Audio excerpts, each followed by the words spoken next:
Come here. Let me tell you something. This guy here, hey, Eugene, get your tail up here. You got to give him a hand.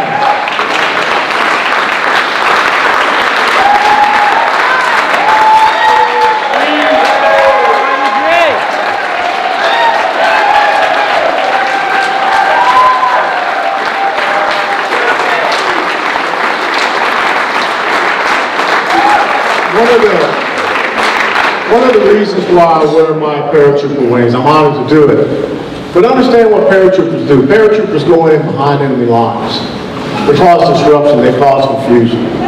When you think about these two, what they're doing on the south side of the Trinity River, to take the fight to the progressive socialist left, to be here on this high ground, I got to tell you, thank you for putting this together. Thank you for being stalwart and standing up and being steadfast in the Lord. And I'll also tell you this. There's a picture out there from the 23rd of May of this year.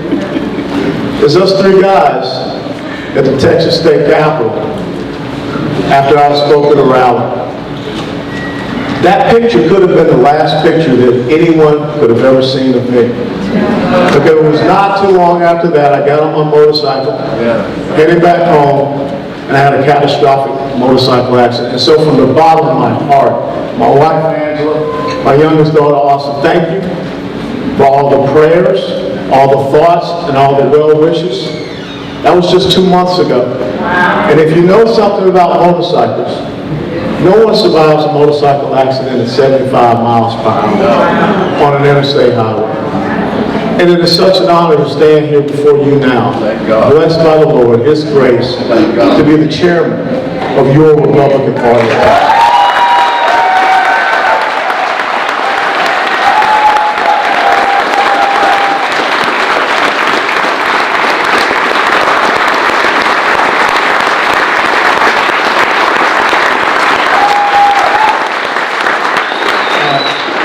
Pastor, thank you for having us here. Ma'am, thank you for your rendition of God Bless America. Bob Hall, okay, he's my senator, so I'm proud of my senator.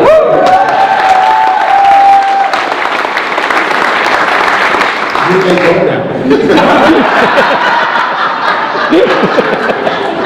You know, Senator Hall talked about something that's so very important for us as Republicans. If you can show me a military battle that was won on defense, I'll take you out and I'll buy you the biggest steak dinner you ever wanted. Nobody wins a battle on defense. You may stop the enemy, you may thwart his attack, but if you're going to win a battle, you got to go on offense. It has been too long that we as Republicans have been bringing a plastic spoon to a gunfight. That stops now.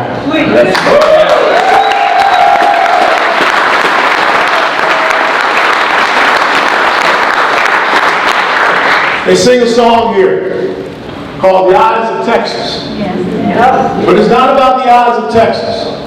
It's about the eyes of America. The eyes of America are on us and what we do here in the great state of Texas. Right. And if we fail in the great state of Texas, then the longest running constitutional republic, the greatest gift that God has given this world, that place that Abraham Lincoln called the last great hope for mankind, these United States of America, will be lost for future generations. Now is your time. And not too often in life do you have that opportunity to be able to say that I made a difference.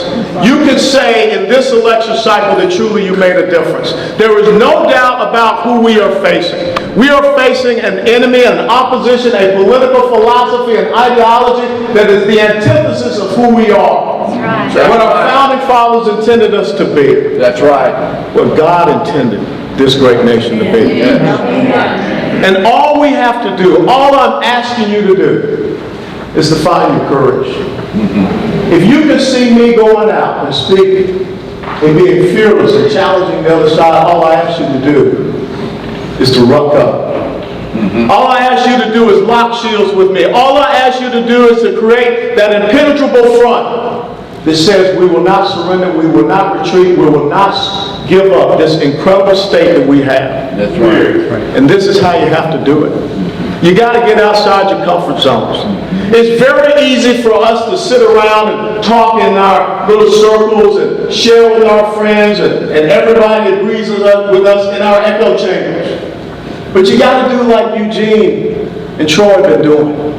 Taking the fight to them where they think they're strongest.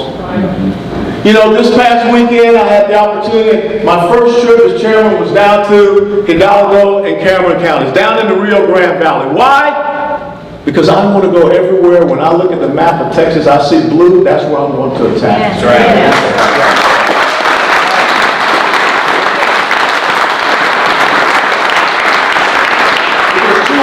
We've had candidates in these blue areas and we have said, they can't win, there's nothing we can do, and we just leave them out there. We will not leave any candidate on this battlefield. We're going to find a way to support them. If they have the courage to stand up, we actually have the courage to stand up with them and support them. That's the mission. And it's so important. I don't know how many people saw. How many people here saw your chairman's message point? Not too many people went to the, see? Every week I promised you that I would send out a message for you to get all of us as Republicans in the state of Texas on the same sheet of music. I put out that message point today. It was on the Republican Party of Texas Facebook and also on the website, and it was also on my personal Facebook page. If there's one thing that I do kind of admire about the other side, they will always come out and say the exact same thing at the exact same time on every news media, whatever you have, but yet when you look at us, we're out there like a shotgun. We're all over the place instead of being a laser-guided munition. It's time for us to be a laser-guided munition. When you leave here, go and find the chairman's message point for this week, because that's how we defeat the other side, by being unified in our message. We can't continue to go out there and fight as individual clans. We can't continue to go out there and protect our own little rice bowls. There's only one rice bowl to protect, and that's the rice bowl called the great state of Texas.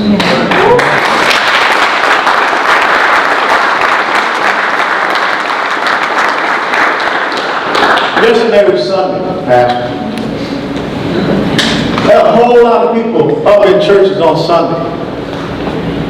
Church and the message from the Bible is all about conservative principles. Salvation is not a collective thing. I can't pray you into heaven. You have to do it yourself. And we're all sinners saved by the grace of God. We all have our faults, our shortcomings, but we all have to accept that individual responsibility. But somehow, Monday through Saturday, people forget that message.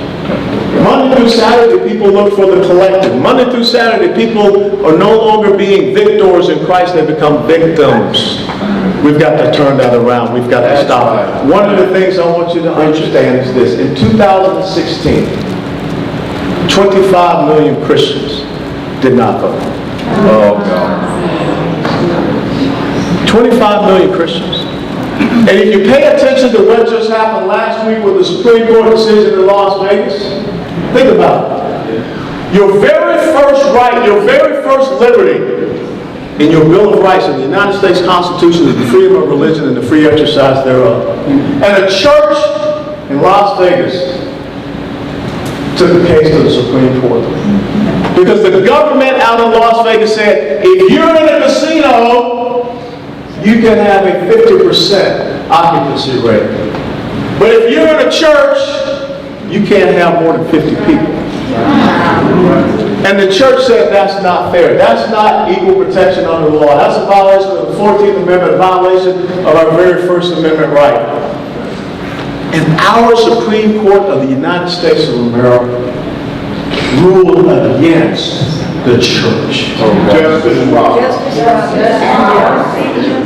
That's why it is so important for us to have the right person in the White House, to appoint the right type of Supreme Court justices, to appoint the right type of judges all the way from the Supreme Court down to our circuit court, down to our appellate courts here. That's what we have to do, because the left understands one thing. When they cannot push forward their agenda by the legislative process, they will use the courts to do. Right. The left does not believe in the three branches of government. They believe in the three branches of rule. The three branches of rule: the media, academia, and the courts.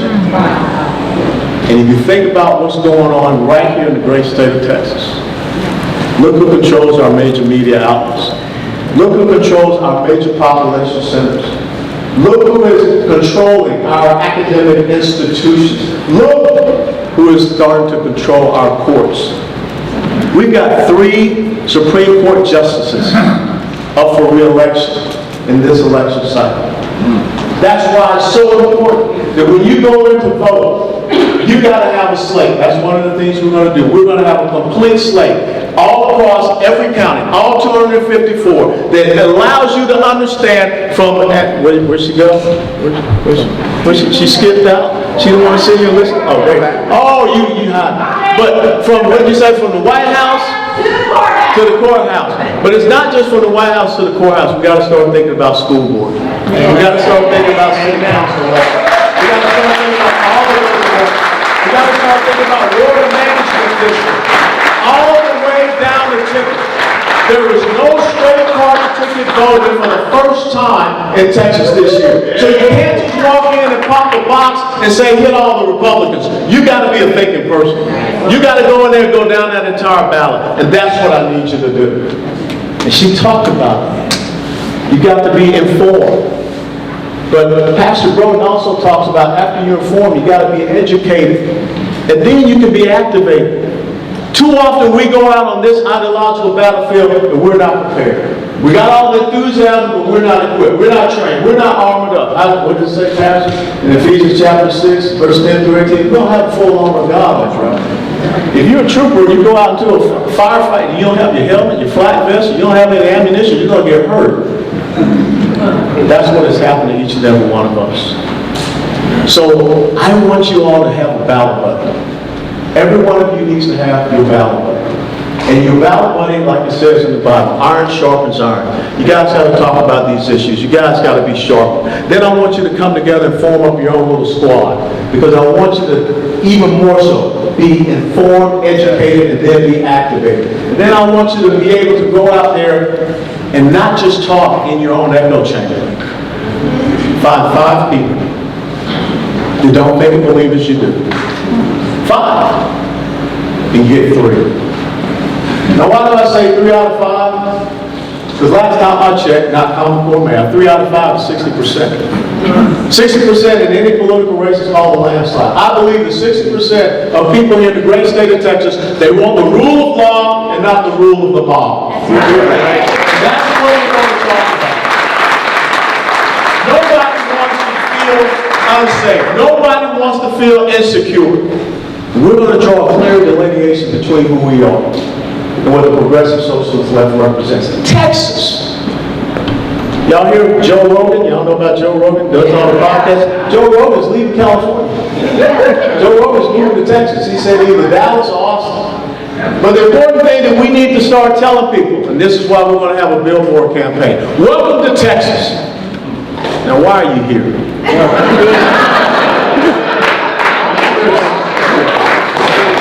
But I want all of us to ask that question.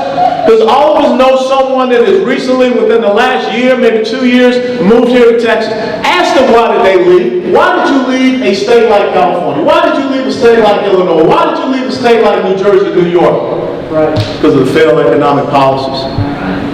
You know, Pastor, I remember when God was bringing down, fire and brimstone on Sodom and Gomorrah, he told Lot and his family one thing. Don't look back. Don't look back. Let's start telling people don't look back. That's good. If you wanted to keep San Francisco, you could have stayed in San Francisco. You don't have to come to the great state of Texas and turn our capital city into San Francisco. Where if you get off the interstate down there, you see all of the homeless tent camps. You can't even walk in downtown Austin at night. As a matter of fact, y'all saw what just happened this past weekend. That's in our capital city, run by the far progressive socialist left. In our capital city of Austin, Texas, there's an organization called the Red Guard Austin.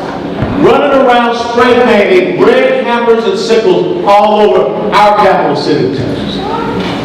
This is how bad it's got.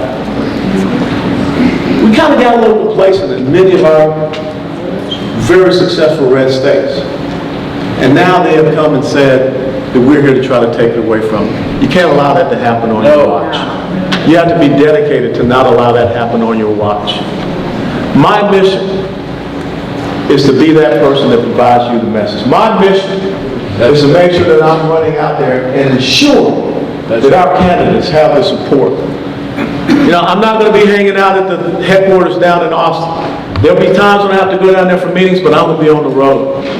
Tomorrow night I hit the road and I go out to Midland, Odessa. Then I'm going to go out to El Paso. Then I'm going to go over to Amarillo. Because why? We got to show the flag. We got to plant the flag. And we've got to inspire you all to be out there on this battlefield and fight. Because that's what this is all about.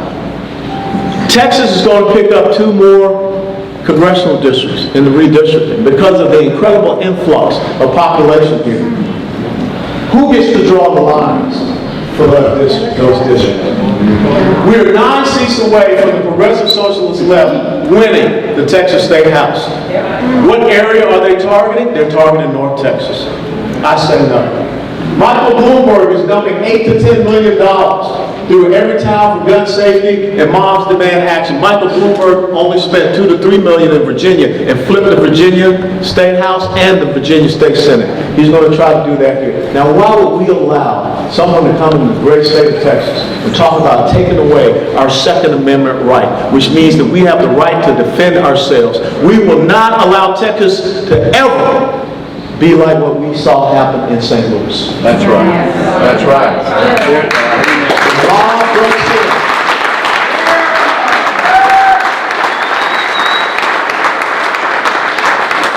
The mob breaks in. They storm the gates of a gated community. And they go in and they take over and threaten people on their own private property. And when citizens, law-abiding, legal gun-owning citizens come out to defend themselves, remember when I said rule of law, rule of the mob? They sided with the mob. They came in and they took a person's firearm. They didn't arrest him. They took his firearm. And now they're trying to charge him with brandishing a weapon. Well, guess what? If you show up at my property and you start talking about raping my wife or assaulting me or burning down my house, I'm not going to bring you tea and cookies. But this is where we have come. A 60-year-old black man in Milwaukee, a Trump supporter, is gunned down on the streets. And people are sitting around saying, well, was it a hate crime or not? This organization, Black Lives Matter, when they come up to you and they start shouting at you, just step up to them and say, which Black Lives Matter? Yeah. The lives of those little kids that were shot in Chicago and Atlanta? The many lives that are killed in Chicago every single weekend? The 20 million black babies that have been murdered in the womb since 1973? The greatest issue in the black community is fatherlessness. Yes. Because of the policies of the left and Lyndon Baines Johnson that destroyed that. Yes. And to my Hispanic brothers and sisters, when you look and see what the left has done to the black community, don't be next. Yeah. Don't allow your families to be destroyed. Don't start killing your own babies in the womb. Yeah. Don't be taken from being a victor to being a victim, and now you find yourself just sitting back waiting for a check from the government. Mm-hmm. This is the delineation that we have to make. Mm-hmm. And this is why I want you to be emboldened and be encouraged when you go out. I truly believe that, as Admiral Yamamoto said after the Japanese attacked Pearl Harbor, he said, I fear that we have awakened the sleeping giant. That's what he said. I know that the progressive socialist left has awakened a sleeping giant here in the great state of Texas. Yeah.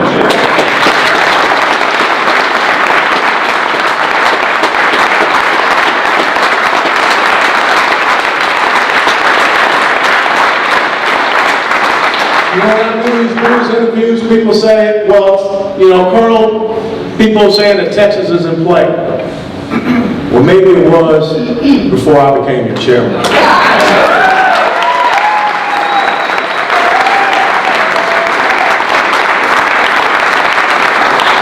If you say down in Georgia, that dog don't hunt. Yes, sir. We're going to stand up. We're going to fight back. We're going to tell the truth.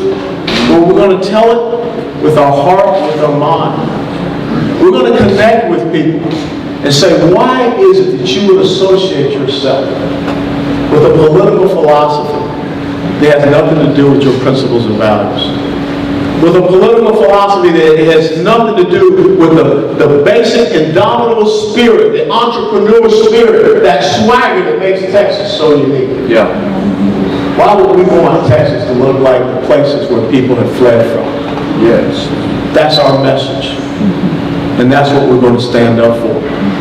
And the great thing is that only thing the other side's got, think about it, the Texas Democrat Party called me a racist. Well, you gotta just, that's what it is. The chairman of Texas, they call me a racist. You gotta be kidding me, man. I was born in a blacks-only hospital in 1961. I grew up in the same neighborhood that produced Dr. Martin Luther King Jr. The deceased John Lewis was my congressional representative growing up. And what that shows me is that they don't have a message. We've got to fight through the name calling. Yeah. My white brothers and sisters, stop being shamed. And guilt tripped. Okay?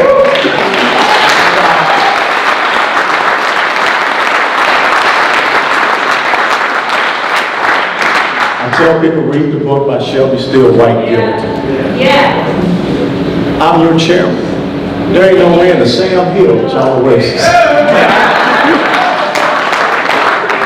And if you haven't noticed, we won by about 76%. So I really love y'all.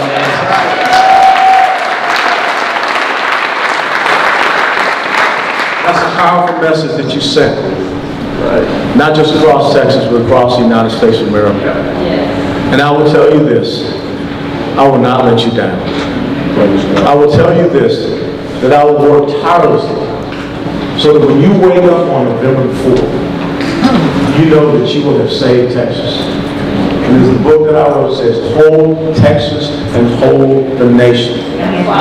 We have to win, not barely, because they have this thing called a margin of cheating. I believe we can bring a resounding victory here in Texas. 10 to 15%. Because we have those principles. I want 20 to 25% of the black community.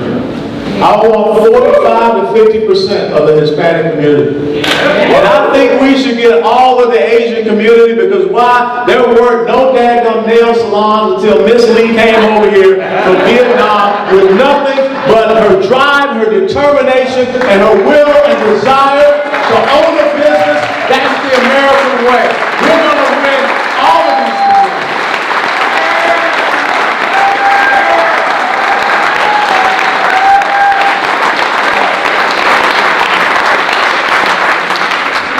Texas is going to stay red. And it's going to get redder. Because I ain't about turning blue. Blue means sad. All right? Let me close. This is our tagline. This is what I always want you to remember. The devil whispers to the warrior, you cannot withstand the coming storm. The warrior whispers back, I am the storm. We are